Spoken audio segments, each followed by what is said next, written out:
নমস্কার। নমস্কার মাসিমা, কেমন আছেন?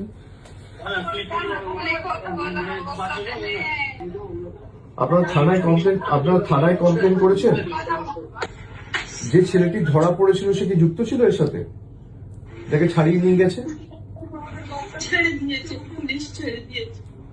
আপনারা শক্ত থাকুন, এ নিয়ে মামলা টামলা যা করতে হবে হাইকোর্ট সুপ্রিম কোর্ট অব্দি আমরা আমাদের সামর্থ্য অনুযায়ী পূর্ণ সহযোগিতা করবো, দরকার হলে সুপ্রিম কোর্ট অব্দি যাবো।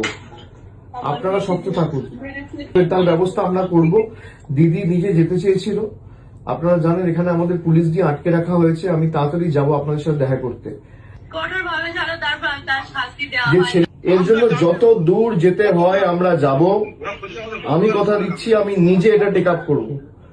আমার যতটুকু সামর্থ্য রয়েছে, সীমাবদ্ধ সামর্থ্য আছে, আমি নিজে হাইকোর্ট সুপ্রিম কোর্টের বিচার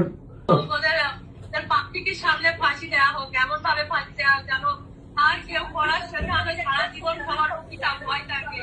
কেউ জানো 100 বার ওই কাজ করার আগে যাবে 100 বার ভাবে পাবলিকের সামনে ফাঁসি দেওয়া। নিশ্চিতভাবে তাদের ব্যবস্থা হবে এবং কঠোর থেকে কঠোরতর ব্যবস্থার